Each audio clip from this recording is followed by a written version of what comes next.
Juan Soto to the Padres. Now you got Machado, Tatis, Josh Bell. The lineup's legit. You got Musgrove, Yu Darvish, Manaea, Blake Snell, who's, a little bit of split. Sometimes he, pitches like a Cy Young winner, and other times he just forgets. I mean, there's no more excuses for the Padres, boys. How about the Nationals have had that aren't there anymore? You look at Juan Soto and Bryce Harper and Max Scherzer. The Sacramento Kings. That's who they are. No, they won it. They won in 2019. They did win. That is true. So that's why I almost wanted to call them the Los Angeles Angels of the National League, but you can't. They won. Because they did win it. So again, it is what it is. But crazy moves late. Crazy moves. Austin Riley signs a mega deal with the Atlanta Braves. Matt Moscona is going to join us to talk some LSU and SEC football. And Warren Moon says Kyler Murray's contract is racist.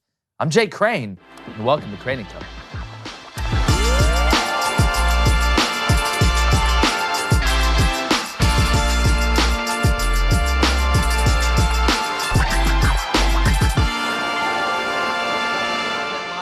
Near. There are always winners and losers. There's buyers and sellers, and fan bases that inflate and deflate. Now, after surveying the landscape so far, it's hard not to say Alex Anthopoulos and the Braves aren't clicking on all cylinders again. Alex has become the Dumbledore of GMs after making more good moves than Patrick Swayze last season, and turns out he's back on his bully so far this year. Now, the Braves just locked up Austin Riley for 10 years, have a supreme core of young talent, just brought in veteran pitcher Jake Odorizzi and outfielder Robbie Grossman to basically complete the jigsaw puzzle. Now, there may be some more moves left in the tank, but I don't know how Alex isn't the best GM in the game right now. These moves at the end can pay humongous dividends down the stretch for teams that are trying to win the World Series. The Royals snagged Johnny Cueto in 2015. The 2016 Cubs picked up Aroldis Chapman. 2019, the Nats got Daniel Hudson. And finally, the Braves last year pulled in Rosario, Duvall, and Soler to help catapult them to the title. Now, you never know which move might be the one that gets you past that pivotal inning, or the guy that gets the big hit, or maybe makes the diving catch that you had to have to survive. Now, there are still so many fireworks to come, as Juan Soto is now a Padre, and there are others out there left as well. But regardless of which team you root for, this time of year is not only interesting in Major League Baseball, it could be the difference. Go ahead, bring in my co-host here, David Cohn, and my brother, who will sweep your chimney for a good price, Blaine. And for free? For free. Wow. For free. Yeah, and look a little bit different with the hair. Yeah, you do, dude. I'm going to get just roasted. Hey, there's a poll already out there. We're going to find out. I couldn't wait to We're going to find out today. I couldn't wait to do this. It's great. Excited to get Matt Moscona on. We'll get him on in a second. But, guys, obviously, the blockbuster deal, Juan Soto goes to the Padres. As I mentioned, you look at that lineup now. There's no more excuses in San Diego. You're still in it, in the standings. Obviously, the wild card's there. You look at the pitching. I know Manaea hasn't been stellar, but he's got good stuff. Blake Snell hasn't been stellar, but he could go nuts in any one of the playoff series that you're going to play. He has that type of stuff. Then you have Musgrove and Darvish. So to me, the Padres, again, I talked about the Braves, and that's great, but the Padres have set themselves up to really have a chance to do this. And the guys are healthy pretty much. How far do you see San Diego going, Cone, with this move? This season? Yeah. That's a good question. I still think it's the Dodgers out there. It is. But as far as the sweepstakes for Juan Soto, we were hearing that it was a Southern California race, and my thinking was, okay, it's fine to say it's the Dodgers until it's not, but they have so much that at some point I was like, I had a feeling that it would be Padres. It looks like Juan Soto is going to be a Padres, but to me, I still like the Dodgers to go further in the playoffs than the Padres. I'm with you. As a Brave fan, I would much rather him go to the Padres than the Dodgers, because I think we're going to see the Dodgers before we see the Padres, and then I'll see. Well, on the Braves for 1 second, it wasn't that long ago that we were asking the question, should the Braves pay the money to keep Josh Donaldson at third when Austin Riley was still coming up, showed that he had trouble hitting the off-speed pitches consistently. The Braves made the decision, let's move on from Josh Donaldson. Let's move Austin Riley up to third. Since then, he's one of the best hitters in the game, possibly an MVP candidate, and now he gets paid the big bucks. Alex Anthopoulos at every turn has proven that he is the right guy to lead the Braves organization.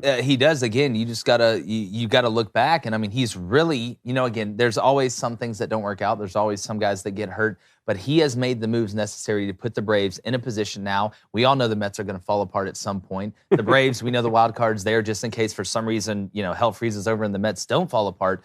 But, Austin, when he came up, you brought up the off-speed. The slider gave him a lot of trouble, which it does at this level. It's, to me, we had Ron DeSantis on here, is a hell of a hitter at Yale.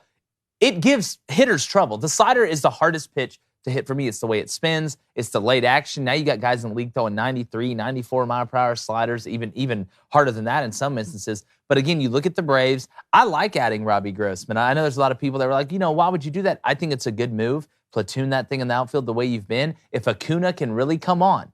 Now, Soroka coming back this year, we know it's probably not likely, but even with the arms they have, you get a veteran in Odorizzi. Now, I know he's not who he used to be, but the Braves have put themselves in position, Blaine, and I think we're on a crash course for the Braves-Dodgers still to see who goes to the World Series. Well, we'll see. There's a team out there who's playing pretty good right now. Well, I'm talking about the National League. Yeah. Well, so we're out on everybody else. Mets.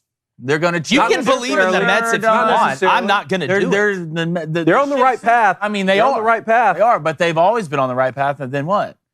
And then they hadn't always been on the right path like this. They're like me and Mario Kart on Rainbow Road. They haven't always been on the right path like this. They're Gonzaga. They're legit good. Are they Gonzaga right now? But Gonzaga right now? No, because they're still in the same division with the Braves and like other good teams. Gonzaga's problem is they don't play anybody during the regular season. So if you're a Braves fan right now, what team are you most worried about? Is it the Mets? The Dodgers. It's the Dodgers. The Dodgers. I'm not worried about the Mets, okay? I get it. I know DeGrom's coming back. Wish he was a Brave. Not going to cap on that. Y'all know how I feel about DeGrom. Which of the highest order?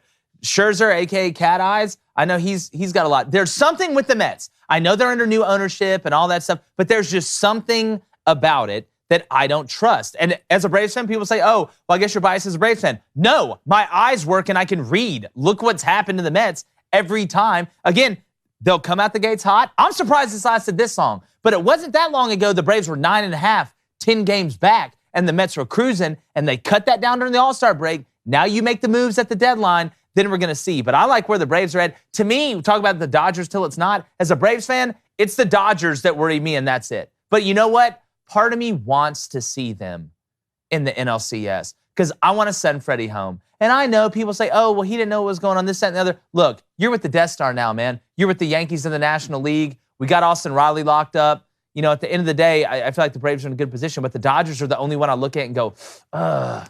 I'm glad you brought up that point because I was thinking after all this big money that Anthopoulos and the Braves have been giving out, are you surprised that they wouldn't just go ahead and give that 6th year to Freddie? That was the crux of the issue, right? I think they went up to 140 for 5 years, but wouldn't go that 6th year, which the Dodgers ended up giving him. But they got, they ended up giving Matt Olson 8 years. Obviously, he's a lot younger. Are you just surprised that with him being a legacy, with Freddie being on the Braves during all the rebuild years, that they wouldn't give him that 6th year considering what they're doing for these other guys? Well, and I know you look at the money they just paid Austin, and you're like, oh, what do you mean they didn't have money? But every situation is different. I think Alex doesn't look at it like that. I think Alex purely looks at it by, if I'm going to sign you for 5 years, okay, and you want a 6th year, I don't want that 6th year. Mm-hmm. That's fine. We'll get Matt Olson. You don't want the deal. There are guys that want to come to Atlanta. There are guys that want to play. And again, I just have a hard time believing that he didn't know what was going on. I mean, literally, Doug Gottlieb is getting sued because he said that. So it's hard for me to sit and say, oh, well, that's the absolute, hand to God truth.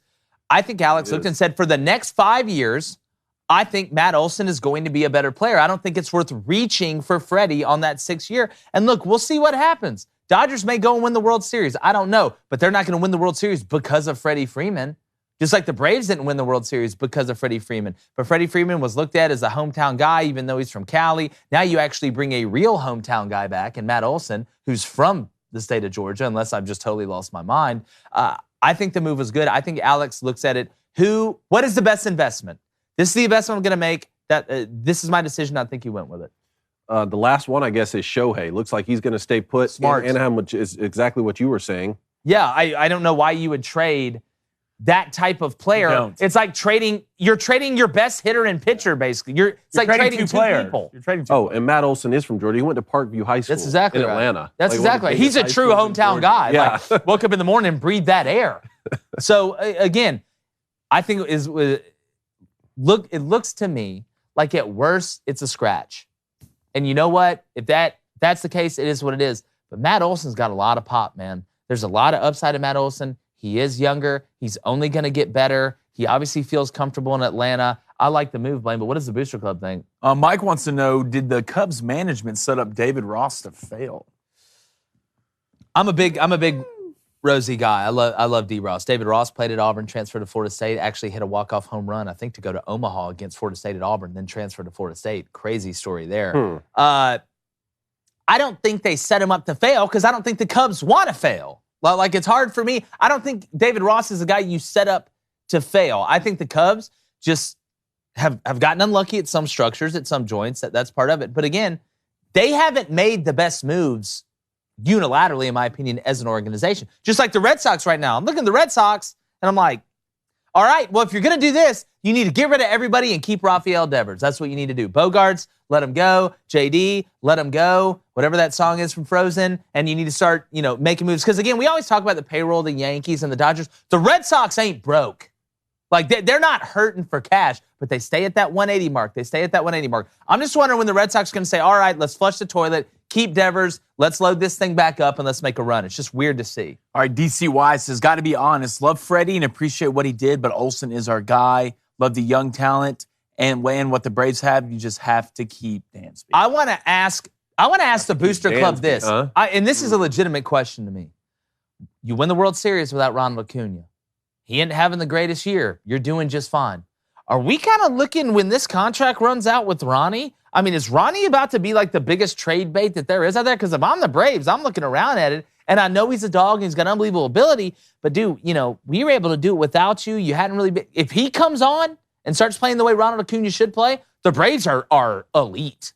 Like, they're elite. Then you're going to get Soroka back eventually. You look at the starting pitching. I know Max is unbelievably talented, but Spencer Strider, to me. He's on the mound tonight. I mean, this guy, and everybody thought, all right, he's a guy that's just going to come in and pump the fastball and try and blow it by you. I have been so impressed with not only his ability to throw the off speed and pitch backwards, but his ability to locate the off speed.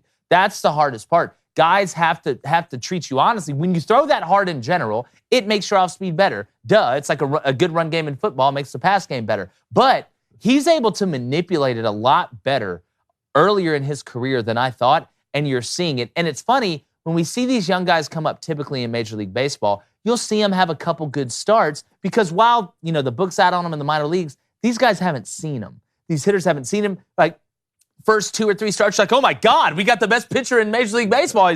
He's 22 years old. He's going to win the Cy Young. And then all of a sudden you're like, wow, start 4, 5, and 6. He got absolutely knocked around. Well, there's a reason for that. Sure. The book goes out on you a little bit, and that's in everything in sports. So it's been it's been so impressive to me to see Spencer as a complete guy there on the mound and his composure, the way he carries himself, because there's a lot of things that go into pitching outside of just delivering the pitch. Is Soroka officially not coming back this season? He threw a bullpen down in Florida, I believe, recently. I think they're slow walking that, and they should. What I'm wondering is Soroka going to end up being a guy that just goes and works in the bullpen? Is he going to be a guy that you say, all right, because he has been injured a couple times. You look at the injuries, they're devastating injuries. They're tough injuries. And I know that starters nowadays go 5, 6 innings. It's not the old days where you're like, I'm going 7 or bust. Like, I'll throw 120 pitches. It doesn't matter. But I think you may see Soroka in the bullpen sooner than what people think, just to be able to get him out there more because he is nasty. He's long. The way the ball comes out of his hand, it's just he's such a natural thrower of the ball. Talk about being able to locate off speed, too. John Smoltz made that move. He did. There's been a lot of guys that have made that move. I look at the Braves. I was wondering, too, and I know the deadline isn't until 6 tonight. I don't think it'd be crazy to go get Noah Syndergaard and say, you know what? Really? We'll put you in the bullpen, let you come in, work maybe the 8th, maybe kind of start getting you ready for that closer role. Another guy who's got a lot of injuries, but Noah Syndergaard coming in, because he has underperformed as the starter. He has underperformed at that. Well, I feel like everybody underperforms at the Angels outside of Mike Trout and Shohei. But when you look at Syndergaard's stuff, he just seems like a bullpen guy to me. I mean, coming out there, long hair. Thor dropping the hammer in the 9th. Here's the slider. Hey, guess what? You're out. Anytime I hear Noah Syndergaard's name, I just think of the Impractical Jokers episode when Joe Gatta is like getting autographs from him. Yeah. Little kids. He's like, I'm a bigger Jeter fan as any. Like, wrong league, wrong team, wrong exactly player. Right. Our good friends over there. All right, Matt Cooper, why does it always seem like teams win 1 or maybe 2 and then dump all their talent? It's just how it is. I actually am more of the old school of Because you have teams, you got to think about this, right?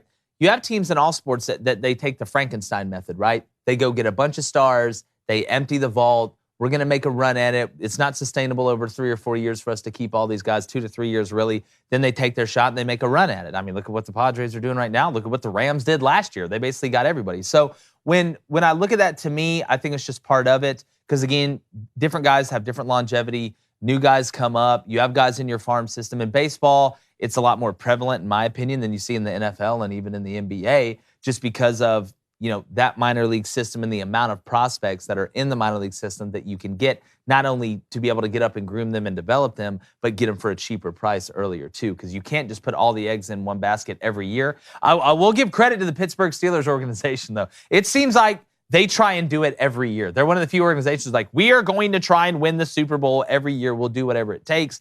But I don't want to change topics here, but heard Kenny Pickett ain't looking that hot early, fellas. That's what you heard? Hoo-hoo, I'm hearing QB3. I'm hearing stuff like that. Really? A lot of question marks, which, did somebody say that? I don't know. Matt Corral's second in line right now behind Baker in Carolina. I don't know. It smells like an upset. So Baker's already the starter. Well, for now. Let me take him on. Then he may take it over. One more and let's get yeah, David wants everybody to know that the Booster Club is just full of Braves bandwagon fans. Well, we'll take what we can get. We'll take what we can get, and we appreciate diversity. I believe it was an old wooden ship used during the Civil War, but no, we appreciate that and chop on. But I think Matt Moscona. No, Moscona. I don't think Moscona's a Yankees fan. That's right. Because I was on his radio show. He was talking about you and him just stared each other in the eyes and just scared everybody at SEC Media Days for like 30 minutes. Well, I mean, Matt's a connoisseur of baseball, connoisseur of bourbon, and he has great taste, like myself. So he does have great bourbon taste. So it's not surprising when you see guys who look as good as me and Matt be Yankees fans. Well, Matt, I remember when you and Matt got a bourbon and he was like treating it like a glass of wine. He's like, what you got to do is you really got to let it sit and then you stir it because it gives the ambiance and the fragrance out. He was using words. When Moscona's talking about bourbon, this is me. Yeah, like he was talking about bourbon. Next thing I turn around, someone was playing a harp. Yeah, that's exactly right. Somebody's feeding. I'm like, oh, you like the Whistle drum. Pig 18? Yeah, that's a good one. Yeah, that's a good one. Yeah, I really like ew. that. All right, speaking of Matt Moscona, let's talk a little SEC and LSU football. Let's throw it to the clip. All right, everybody, very excited to be joined by one of our good friends, a guy that I was fortunate enough and we were fortunate enough to meet last year and really kind of hit it off, per se, Mr. Matt Moscona from After Further Review. Very excited. Great show featuring LSU down there. You guys do an unbelievable job. Matt, welcome to the dojo. This is awesome. I'm very jealous of your room. Do you sleep here? Yeah, under the table. We can't disclose. We can't disclose all that information. Where you live. Yes, Blaine lives here. He moves from cabinet to closet. Does a really good job. But no, we talked yesterday on the show, and I firmly believe this, and I've always believed this. LSU with structure is one of the scariest monsters in college football. Mm-hmm. You're able to win one with Les, who I don't think he knew where the front door to his own house was. Edo knew where the front door to his own house was, but he was probably too drunk to walk through it. Now that you have Brian Kelly, a guy that is a true CEO, a true program builder, somebody that understands structure and accountability at a place like LSU, I mean, the sky's got to be the limit, right? It's essentially trying to recreate what LSU was when Nick Saban got the Baton Rouge. And you got to keep in mind, LSU's athletic director, Scott Woodward, was sort of the chief lieutenant of Mark Emmert at the time, who was the president of LSU, the chancellor at LSU, when he hired Nick. Yeah. So they are in many ways just trying to recreate this Saban era with Brian Kelly as that figure. Not a bad idea. It has, even though Nick was only in Baton Rouge until 2004, it laid the foundation for what has been the greatest 20 years in LSU football history. I mean, they literally won 3 titles, played for a 4th, and it's all because of that foundation that was built and the roadmap was laid out. So it's literally what they're trying to do with Brian Kelly, and he's kind of at the perfect spot in his career because he's done everything. Yeah. He's won everywhere he's been. And some places aren't easy to win. I mean, the guy won Cincinnati and Central Michigan. And the only thing he hasn't done is won a national championship. That's it. It's the one box that he hasn't checked. That's why he came to LSU, man. It's why he's at LSU, because at Notre Dame, and we can speak to this, I lived in South Bend for a year. I'm very familiar with Notre Dame, the culture, everything there. You can get enough players to go maybe 12-0 regular season, get into a playoff, but you're not going to match 1-85 Alabama. So when you get into the championship game, that's the result you're going to have. there's a glass ceiling in South Bend. And at LSU, you don't have that. And that's why he's here, is to win a national championship. I agree. I think he looked at Alabama in the tunnel when they were playing Notre Dame, and you see it on film. It's one thing to see it on film, and then you see it in person. I mean, I've talked to guys who are coaches over there now, analysts over there now, that's like, listen, from the outside looking in, you know how talented they are. But when you get there and you go inside and you actually see them, it blows your mind. And Matt, I do want to ask you, my Brian Kelly stepdad theory is one that I think is great. He's the stepdad that you never wanted, but you always needed. He's a stepdad that came home, told you to clean your room. You need to have better friends. You need to do your homework. Oh, you want to act the fool? We'll take the door off the hinges. No privacy. And you don't understand it until you're walking across the stage at Harvard, graduating cum laude, and you realize that guy was good for me. Am I there? I think so. Yes, I love that. But LSU fans wanted that. They need, like, I think everyone realized they needed that For sure. As much as Ed had his supporters and people that love the fact that he was one of us. Dude, people in Louisiana love their culture. For sure. It is in a literal sense unique. There is no other place, even in the deep South, like Louisiana because of the Cajun and French heritage roots. But like, people loved Ed, but also recognized, yeah, this ain't it. Like 5-5, 6-6, back-to-back seasons at LSU. Like, people want to win way more than they want their coach to have a funny spelled name with an accent. That's exactly right. So, like, I get asked the culture question all the time, the fit with Kelly. I'm like, do you realize the winningest coaches in the history of LSU athletics? Skip Bertman won 5 baseball national titles. Jewish guy from Detroit. Yep. Dale Brown, when he finished his career, was the second winningest coach in SEC basketball history behind only Adolph Rupp from Minot, North Dakota. And then Nick Saban, who's a Midwestern guy. Yeah. Like, it don't matter where you're from or if you like to eat gumbo. Like, if you win games, people will love you. That's exactly right. That's what Brian Kelly's here to do. Winning cures everything, and losing exposes everything. Losing exposes everything. Well, let's jump to game one here. You have Florida State, okay? And this is not the Florida State of the late 90s. This is not the Florida State of the Jimbo Fisher era, but they're still going to have athletes running around. And we know that LSU has not started off particularly well. I mean, look at UCLA last season. Is there any chance that LSU slips up against Florida State, or will Brian Kelly have already taken the mantle, gotten the culture instilled, come off a good fall camp, and you beat Florida State to get into the SEC schedule? Yeah, so, I mean, is there any chance? Sure. You know, the LSU's got a lot going for it in that game. It's a de facto home game. So, I mean, it's in the Superdome. There'll be 60,000 LSU fans. So if Florida State put out a release that they sold their 30,000 ticket allotment, the word is like LSU fans were buying tickets on the Florida State side. Of course. And half of them want to be on that side. Exactly, right? It's like, it's getting their ears. Yeah. So it'll be a de facto home game. Remember, Brian Kelly last year opened up against Florida State. Notre Dame opened up against Florida State. That's true. So he's got at least a little bit of a head start on roster, you know, style, system, all that sort of stuff. And I just think LSU is better than Florida State is right now. You know, it's a tricky spot because LSU's actually lost their opener the last 2 years. In the COVID year, they lost the home game to Mississippi State when KJ Costello threw for 600 yards. Yeah, he's the best Costello since Abbott was with him. And then 2 weeks later, he lost his job. Exactly. So it's the craziest thing. But like that was the Ogeron era in a nutshell. But before that, LSU hadn't lost an opener since 2002. I mean, they had just been so good at getting off on a good start, and so it's been a little odd the last 2 years dropping that opener. I really think that this game sets up for LSU to get off to a good start. Florida State, you realize Florida State has not had a winning regular season since 2016. Well, Matt, I'll do you one better.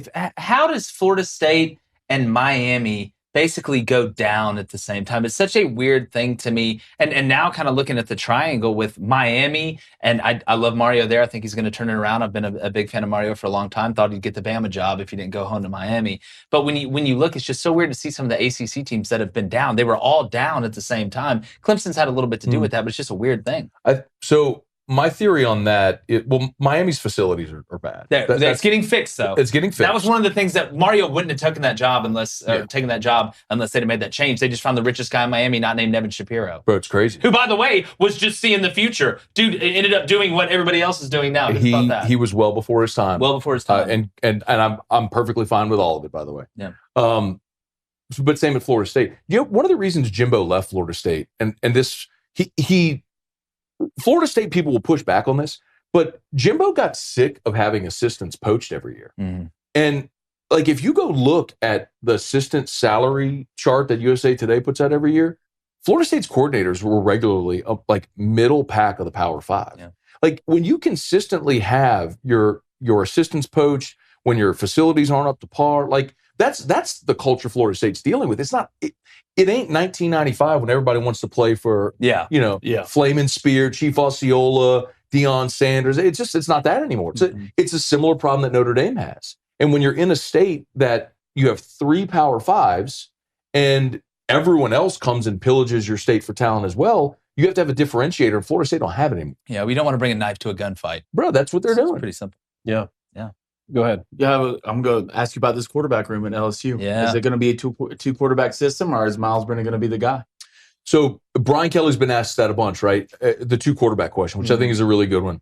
And he says he's had to do it in the past, but he does not want to do it because there really isn't an advantage to doing it. If there were a situation where one of the quarterbacks had a skill set where you could work a package, Taysom Hill with the Saints, something like that. I don't know if y'all remember Ryan Perrilloux at LSU. I do remember. He came out the year before me. Yeah. Okay. Yeah, the I can't believe counterfeit Florida, money. talk about Florida State. That's where I threw with him at Florida State. Yeah. So Perrilloux on the 07 championship team, Matt Flynn was the starter, but Perrilloux was so talented that they had packages for Ryan. I don't think that exists on this team. You got 4 quarterbacks. Walker Howard is the true freshman. He's the best one on the roster, in my opinion. He's going to redshirt. And he's good with it, by the way. Like, I talked to you remember Jamie Howard was his dad who played at LSU in the 90s, if you remember Jamie the name. Howard. So, but Jamie has done an awesome job raising his kids. And Jamie's the type of guy who's, he's not LeVar Ball. Like, he's not going to talk about talk up his kids. Like, it's hard for him to, Yeah. But he told me on air, on the record, he said, listen, if Walker never plays it down at LSU, the team will be better because he's on the team. Like, he's that kind of guy. Walker's gonna be good, but Jamie's also a guy who had some struggles played early in his college career, had some struggles, and he knows the benefit of sitting and waiting.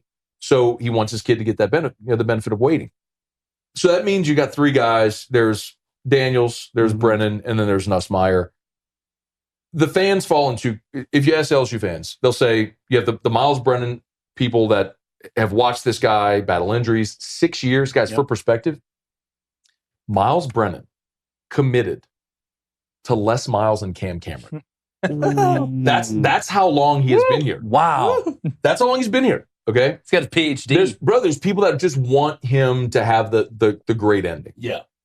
And then there's people who they're obsessed with the Garrett Nussmeier, shiny new toy, which you don't know type thing.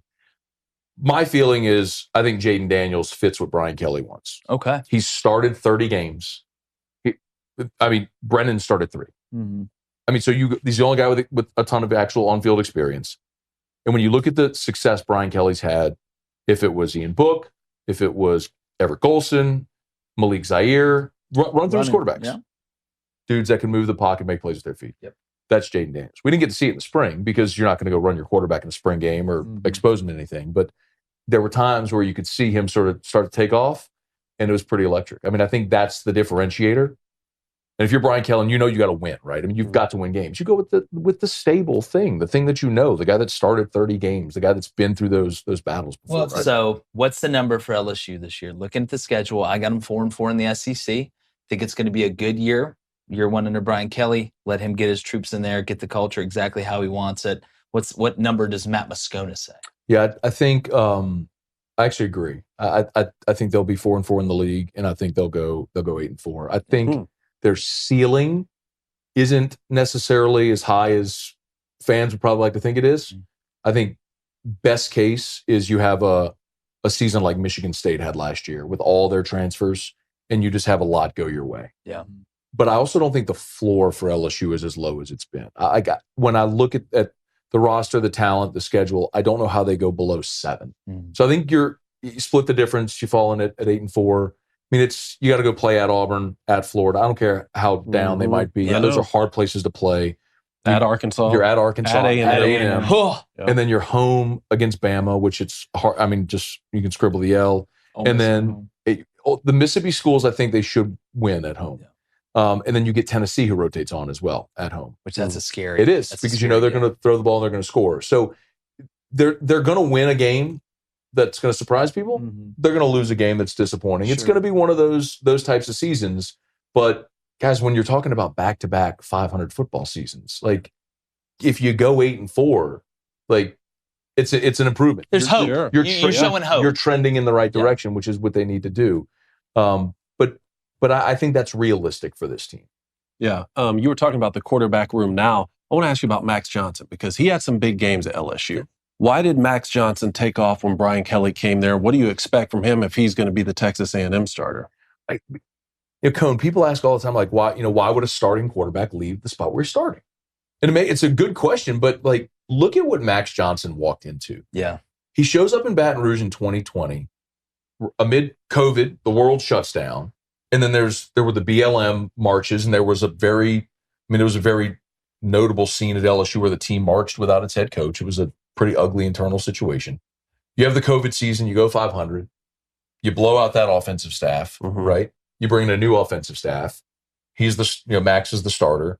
If you watch the games, guys, I don't know how many times I could picture last year Max Johnson on the field, like begging the sideline, like, give me a play. Yeah. I mean, he was frustrated.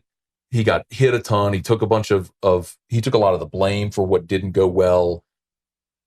They have a new staff coming in, another new offense now. I mean, it made sense for him to push reset. And I'm bullish on Max Johnson. Like, I'm not telling you I think he's ever going to be a first-round draft pick. I don't know that he's got the skill set to be that. But every intangible that you want, I think he's got. And then he's the son of an NFL quarterback. Sure. I mean, when you talk to people who know, they're like, that's how it's supposed to look. The drop back, the form, everything's like, yep, that's right. I mean, he spin the ball. The ball spins out coming out of his hands. And we think, I think collectively that he's better than Haynes King. I think A&M would be in a much better position with Max. I agree. There. I don't know how Jimbo is on lefties. Some coaches are weird about that. Yeah. They're so used to coaching right-handers, and the offense is, now you're sprinting out opposite and doing weird things. But now it's going to be really interesting to watch this season, Matt. We all know the LSU fans have high expectations. We had high expectations when you came in here, and you obviously knocked it out of the park, my friend. Oh, yes. It's just good to see our bourbon connoisseur, man. That's exactly right. You and him talking about bourbon is just like, I feel like. Oh, no, I listen. He talked. I listen. An old speakeasy. That's actually what it felt like. Philly had to get like a hat with a feather in it. That's exactly right. Like going to a phone booth, typing a number. Oh, they're going to let me in. I'm just over here like, what do you like, Matt? What do you like? Oh, it's LSU 8-4, but what else? Yeah, what do you like? These are actually formed from the tears of children, and it's distilled for years in a barrel somewhere in Wyoming. But my friend, after further review, great show. Obviously doing great stuff.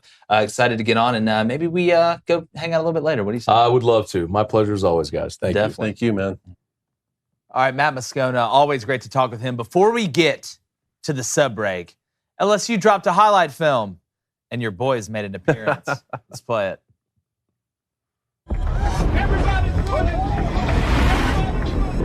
What we practice, we want to see that and take it to the game. You know what's expected. Practice to performance. You prepared yourself. You put in the work. You put in the time. Now go reap the benefits. At the end of the day, LSU is scary as hell. I'm talking The Conjuring scary.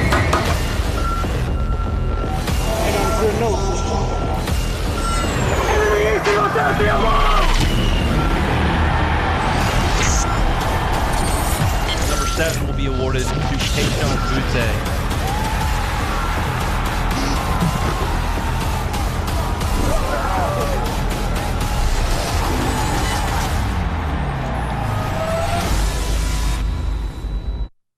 Yeah, that highlight film was dope in general, but it was cool. Shout out to LSU. Appreciate them throwing us on there. Now, if you want to watch the rest of the show, remember, we'll have the audio here. But we're also at thedailywire.com. Head over there right now. Become a member. Listen on Apple, Spotify, wherever you get your podcasts. Subscribe. Leave a 5-star review and share it with all your friends. It's the football season, everybody. It's time to turn this thing up. We'll be right back. We're going to get the Booster Club super duper involved.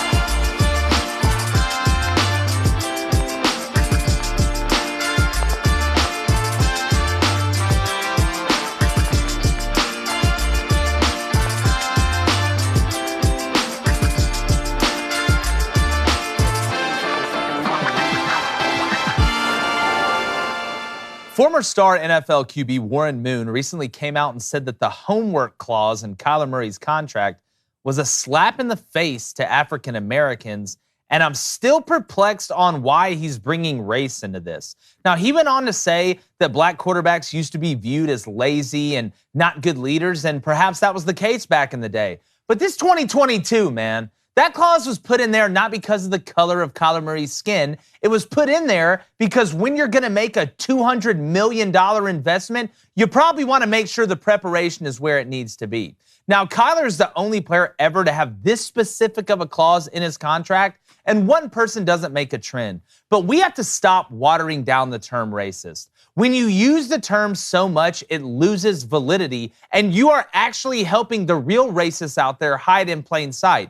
And it's amazing how the NFL always gets called racist when almost 3/4 of the league's players are African American. We have the most diverse group of starting quarterbacks the NFL has ever had, and they're getting paid hundreds of millions of dollars. Now, Patrick Mahomes getting accused of playing street ball isn't racist either, because he's one of the best at taking advantage of broken plays, and he does take a lot of risks. That's just a fact, and he isn't the only one that does that. So can we please stop acting like we're in the 50s and 60s, because we aren't. You can call the clause stupid, but it isn't racist. And this race bait and BS needs to stop. Like, there's actual racism out there, and we need to call it out when it presents itself. And racism isn't owned by just one race. It can show its ugly head on all sides. So please just cut it out, because it's starting to get ridiculous, and I promise you that this ain't it. Cone, I guess everything is racist nowadays. Like, everything that happens bad to a certain group of people, it's got to be racist. It can't be that you weren't watching enough film. But it's amazing. We don't hear it when it comes down to people talking about Aaron Rodgers off the field, including myself, or Baker Mayfield, or any of this stuff. It's amazing it's never bad then, but it happens to a certain group of people now. All these big bad racists in the NFL. It's a joke, man. You look stupid. Stop doing it. Deshaun Watson just got paid more money than any player in NFL history in the middle of over 24 sexual misconduct suits. And they sent a former number 1 white quarterback to a different team. Wake up. Meanwhile, the greatest quarterback who's ever lived, supposedly the NFL's poster child in Tom Brady, got suspended 4 games because he liked the footballs a little bit more deflated. Right? This doesn't have anything to do with race. And for Warren Moon to keep looking for dragons to slay really it's disappointing, because I grew up such a fan of him. If Kyler Murray's not watching enough film and the team wants to pay him $230 million and they put that clause in there, it has nothing to do with his race. Now, any quarterback that has that clause in their contract, we were going to talk about it for on our sure. show. From Trevor Lawrence to Baker. Can you imagine if that clause was in Baker Mayfield's contract? My God. The field day we would have had, we would have talked about it. But Warren Moon, if you're only upset when that clause is in a black quarterback's contract and not in a white quarterback's contract, then you're racist, not the organization. I think you're exactly right. It's the boy who cried wolf. Nowadays, everybody calls everything racist, so the actual racist really can just hide, because, again, you say it all the time, it loses. Again, how can you call the NFL racist? Like, when I looked at the Brian Flores thing, it's like, what are you talking about? If anything, it's right. There's not enough Asian players in the NFL. There's not enough Mexican players in the NFL. Like, it's a joke. Like, you guys got to stop doing this, because, again, it's sad, because I don't think some of these people, and Warren Moon grew up in an era where I believe what he was saying, the way that quarterbacks were looked at in that era. I don't think he's wrong on that. But, dude, this is 2022, man. Like, y'all, you got to stop doing this. Like, you got to, every time, like, the race baiting leaves for a little bit, somebody just brings it back. Shannon Sharp, Kirby Smart's really a racist white guy that doesn't care about the black guys after he uses them for football. Now, all of a sudden, Kyler Murray doesn't watch enough film. You call him out on it, Blaine, and you're a racist. Well, it's poison. You're an idiot. Well, it's poison. That's what it is. And let's think about Kyler Murray, also an Asian American, too. He's half African American, half Asian. You don't hear anything about him being an Asian. You know, not that. Football doesn't care about the color of your skin. No. Money doesn't care about the color of your skin. And this is what this is about. It's about money. And this is such a simple, stupid take that it gets to the point where I don't even like coming out and defending it, because you're putting racist rhetoric into something that doesn't belong. Yeah. And it is just every day, and it happens more and more and more, and it's tearing apart the game. You don't hear anything about Lamar Jackson's work ethic. You don't hear anything about Russell Wilson. Russell Wilson. Yeah. Hell, Jameis Winston. But the littlest thing in a contract, you just can't wait to come out and jump on it because you don't look out of your eyes as a team, as a football being together. You're just trying to pick apart pieces to make yourself feel better or try to be the victim. Quit trying to be a victim in society where you're not the victim. It just makes you look weak. And Kyler Murray's not a weak person, and maybe he needs to watch more film, but it has to get to a standard where this crap is out of the game. Out of the game. Get it out. They don't care about the color of your skin. They care about if you can get the money we're paying you for to win it's a Super Bowl. To get this done, to stop it. It's so annoying at this point. I can't take it. The clause, now that I'm thinking about it, the clause was too specific. You know what I mean? He called it the Kyler clause. You're not going to get credit for the amount of film you watch if you have video games and TV on at the same time, which means there's some data that you're leaning on. It's too specific. To be honest, when I said that we would have hammered anybody any quarterback in the NFL who had this clause, now that I'm talking about Russell Wilson, who is a black quarterback, he's the only one. Russell Wilson is one of the only quarterbacks, or maybe Tom Brady, where if this clause were in their contract, I would have said, okay, maybe it is just an organizational thing, because there's no way Russell Wilson's not watching enough film. No, yeah, and again, I don't want to stay on this too long. I want to move past it because it's so stupid, but it has to be called out. Stupidity has to be called out. But again, we'll have people in these YouTube comments and say, oh, 3 white guys talking about racism. Oh, that's hilarious. Well, guess what? Racism isn't owned by one race, dumbass. Like, the people who think that are the stupidest people alive. And I'll tell you that to your face. You go all through history. You've had people being racist against other people of all colors. I could sit here and say, oh, I can play this game. Like I said earlier, the NFL has 75% African-American players. They must be racist toward white people. It couldn't be that that's just how it is because those are the best players that are out there in the situation. Like, it is such a joke. And it's so laughable. And Warren Moon, now I have to consider you a stupid person or a race baiter. Because if you're smart and you said this, then you're an absolute race hustler, and it's disgusting. Maybe you're as irrelevant as not winning Super Bowls, I guess. But I guess you get pissed off about that. Maybe he wants to be Kyler Murray. I don't know. But Blaine, Booster Club. I mean, what do you think? What about Patrick Mahomes? What about him? I mean, do you think Patrick Mahomes would be in this conversation? Is Patrick Mahomes African-American, somewhat African-American? Yes, but there was something that said, oh, well, Patrick Mahomes, a defense coordinator said he plays street ball, and that's why they lose sometimes. There's a lot of street ball is not a racist term. Like, street ball is something that happened. Again, Johnny Manziel played street ball.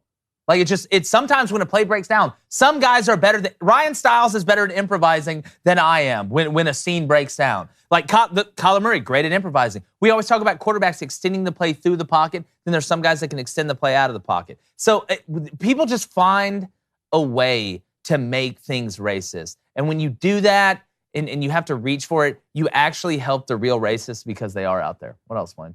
Okay, we got a question here. Not really a question, but Joe C. said, Lamar, Russell are good, hard-working quarterbacks. You can say Kyler and Cam are not so much. Do you think Cam was a lackluster worker?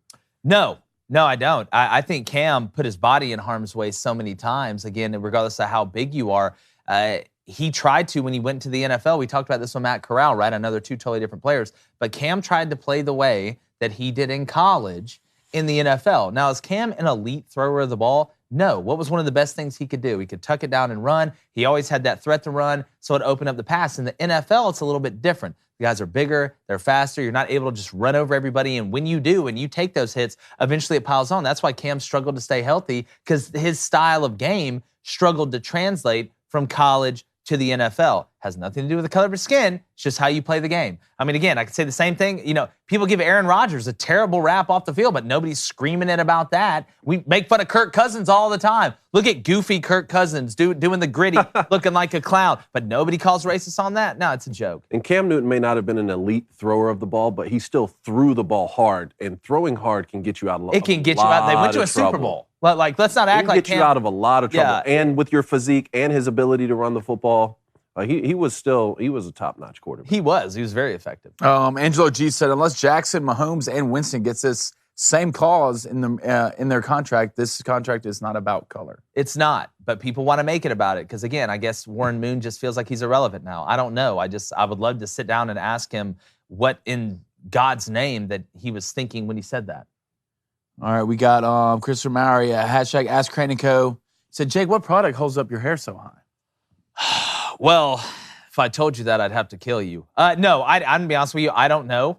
This wasn't my idea. We were just getting ready for the show, and it happened, and I can just. What's the Booster Club saying, Blaine? Like, because has anybody said anything negative? Well, there's a poll out. I mean, obviously, there's man. going to be negatives. It's not all going to be positive, but well, I want to hear right now, I would say things. there's more positive than negative. Really? Yeah, there's more positive than negative. Really? And that's reflecting in the poll. Did I see Elvis recently?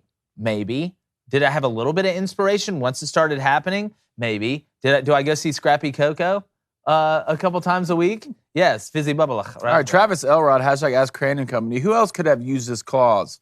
Maybe Johnny Manziel, Jamarcus Russell. I mean, you could go through quarterbacks in the NFL that could have used this clause. Someone's just pushing them in the right direction. Well, let's think here now. Like, number one, the game's evolved to a point where, we have so much technology now that you can break down the game. It's different than back in the day. But it is new to me, and you guys can correct me if you can think of somebody else, but it's new to me in the NFL to have to tell a quarterback to watch film. And Cohen, what you said earlier, it's so specific. They weren't sitting around in a room and they're like, hey, all right, we're going to pay him $200-something million. Let's throw in a clause there because he's African American. Mm-hmm. Like, what world do you live in? Like, that's just, something was up. And again, I think it was stupid to it was going to get out when you put it in the contract. And you have to put it in writing. I know they just took it out or whatever. Something's happening where he's going to have to watch it. There is a there. Something was going on. And it was a bad look. And so they kind of retracted it. We believe in each other. Everybody's watching everything, whatever. But you just don't make that up. Like that. That'd be like you putting in a clause like, listen, you can't eat mint chocolate chip ice cream anymore. You want to know probably why they put in there? Because your ass was eating mint chocolate chip ice cream all the time, and you were probably getting overweight. Like, it's not because of the way you looked. It's because of what you were doing. The part about it that made the least amount of sense to me was that it's unenforceable, right? I mean, how are you going to monitor it? Film he watches, right? Especially if it was extra film outside of practice session. So if you can enforce it and it's going to get out, and that in litigation, his legal team's going to win that. You're still going to have to pay him the money. That's the only part to me. It was like, why? Well, even if you monitor, is he really digesting it? Well, again, you can call it stupid. I think it was unnecessary. Like, with the blowback that you got, you really just shot yourself in the foot. The dude's either going to watch film or he's not. Like, we're talking grown people that are professionals in their sport. That's why, to me, I just felt like it was an unnecessary thing. But think about how necessary you felt it had to be to put it in there. That's not a light thing you put in there. Mm-hmm. You know it's going to get out. You know the media's going to run with it. You know what they're going to say about Kyler, and you did it anyway. So he must have, I don't know. He must have not been watching a whole lot or something, or they felt like he wasn't preparing the right way. But again, ask yourself, if you were going to pay somebody $200 million to try and lead your franchise to the promised land, you're probably going to want to have all the I's dotted and the T's crossed, at least the last time I checked. But, Cone, it's Tuesday. Turning up. Oh, we are turning up. We are turning up. It's mailbag time, my friend. All right, first one here from Cameron. First off, love the show. Listen to you and Ben Shapiro every day. Keeps my days interesting and helps me get through the long hours of law school. Congratulations, wow, hey, nice. Cameron. I'll call you if I need you. Almost gave up on sports before you guys showed up, so thank you. Second, can't go any further without congratulating Cone on a new baby. Thank you, sir. Nice, David. You're a great guy, man. I like this Cameron guy. Yeah, for sure. You're a great guy. Want to hang out? And as a casual Buckeye fan, never thought I'd respect a Michigan alumni so much. That's how you know it's working. That's We're real. bonding. That's We're real. coming together. We're solving world East, problems here. West. Hope the baby and mama have a safe pregnancy. Thank you, sir. I have two questions. Here's the first one. If the University of Utah, what's your next move? You just won the Pac-12 for the first time. You gave Ohio a run for their money in the Rose Bowl, and it looks like the Pac-12 is about to become a Group of 5 conference. What's the move? Again, if I'm Utah, and I feel you, if you're a Utah fan right now, you're really excited about the trajectory and what's been going on, just won the Pac-12 like you mentioned. There's two type of people when the Titanic's going down. There's the guy playing the violin and the cello on the ship that's like, I'm just going to go down with it. And then there's the people heading for the lifeboats. If I'm Utah, I'm heading for a lifeboat. Like, I'm not going to the WAC. And Utah's a big enough brand. Talking to the Big 12. Look, geography doesn't matter. ACC, what's up? Like, let's figure it out. Geography doesn't matter anymore, fellas. Yeah. USC and UCLA are in the Big 10. I don't want to hear anything about geography. Not that it really mattered because Auburn, Alabama are in the West and Missouri's in the East. I still don't know where on the Magna Carta or whatever map that was, or you can find that. But if I'm Utah, I'm obviously looking at the Big 12. I still feel like we are going to the 16-team threshold of 4 Power 4 conferences, whatever you want to call it, with 16 teams. The SEC will be at 16 with Texas and Oklahoma. You look at the Big 12 adding to USC and UCLA. If I'm Utah, sneak me in over there, the Big 12. Again, it would be easier, even though it's closer and even though geography doesn't matter anymore. I think it'd be a good fit, man. But look, Utah and Barrett Sallee was talking about this yesterday. Man, Kyle Whittingham may be the most underrated coach in the country. Like, these guys are so well coached.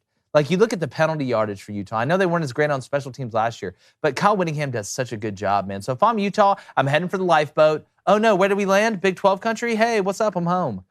All right, next one from Isaac. Hey, I was wondering what your guys' take on BYU football is. I was born and raised in Provo and was specifically wondering how good of a position BYU will be when they do join the Big 12. I think it's great for BYU. I think this is a great blending of BYU and the conference because BYU does bring a big market. I mean, you look at we talk about Utah and how big a brand that is. BYU's a whole brand. They have a whole religion devoted to them. So I've always wondered with BYU how they haven't, and I know they've had success in the past, but how they haven't had more success because all your guys are like 26 years old.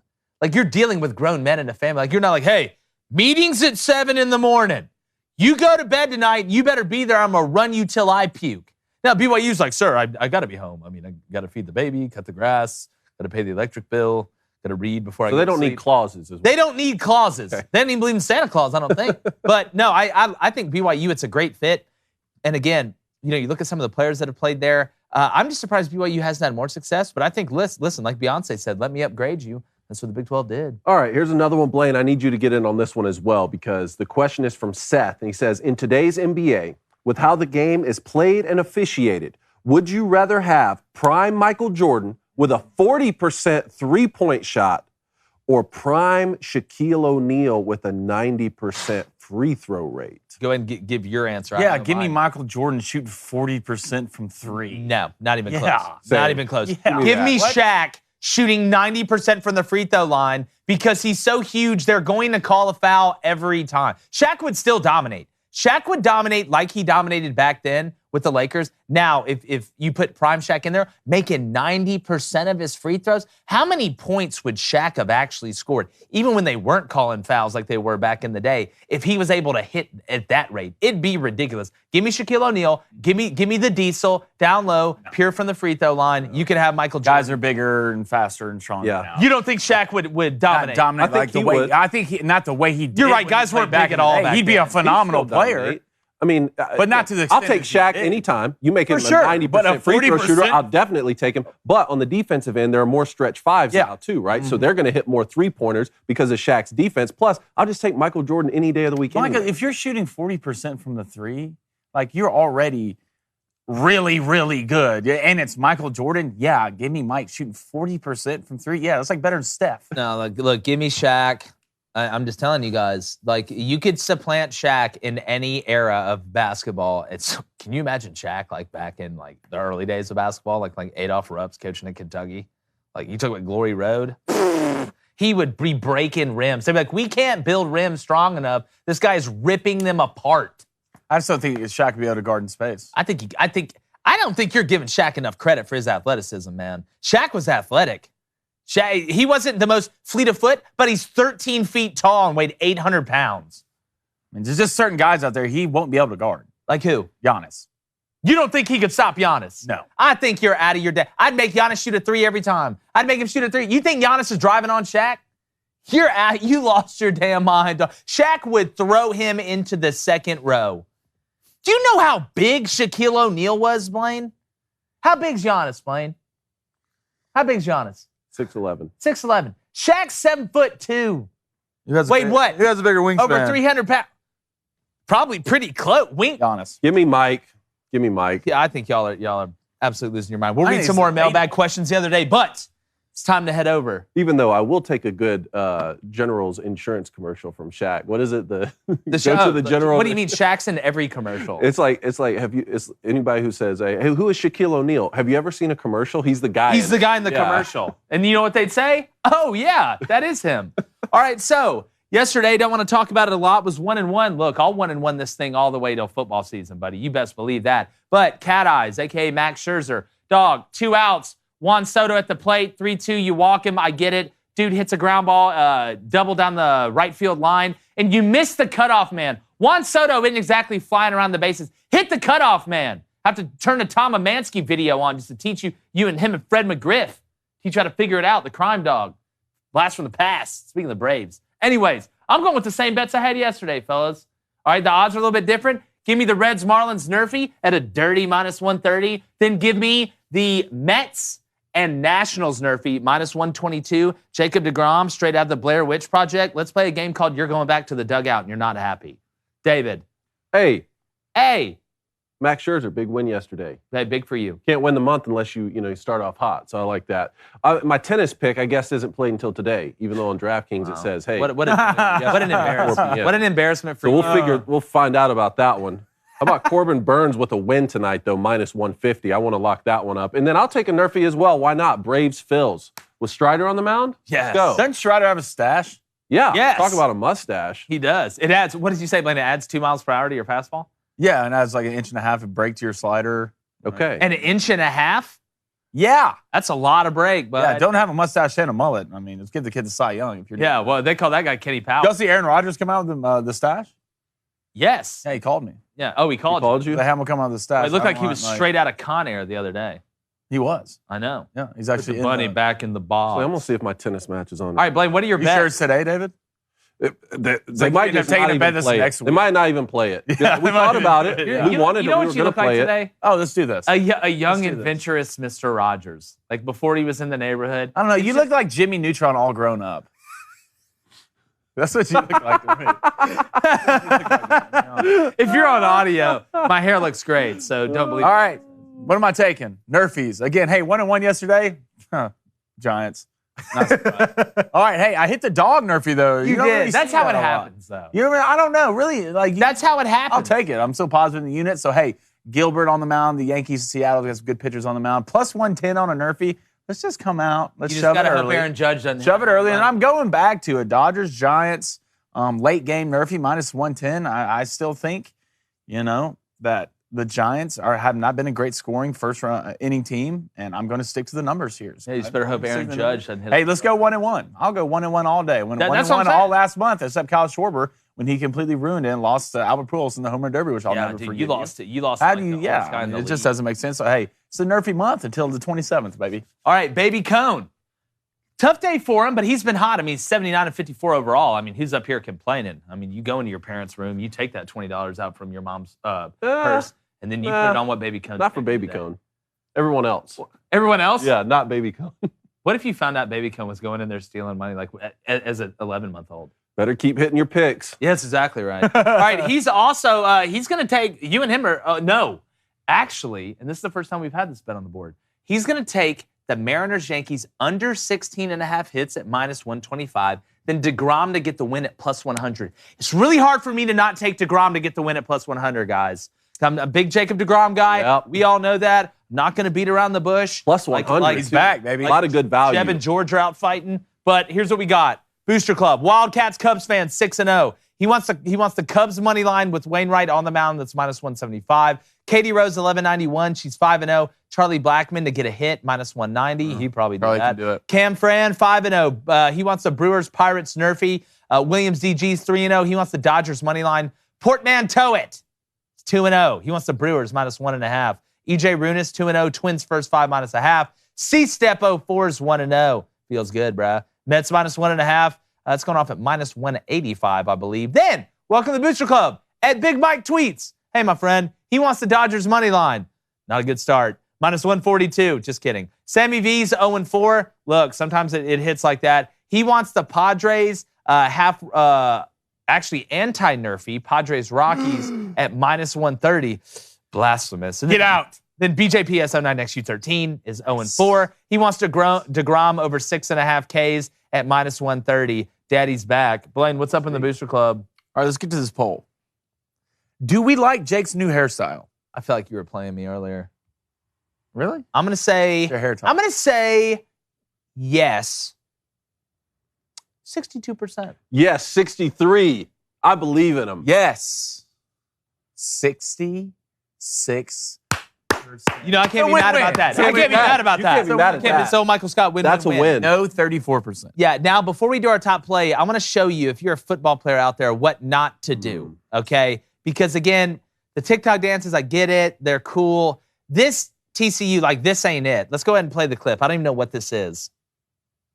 Not a good start. All right, you guys are tackling nobody.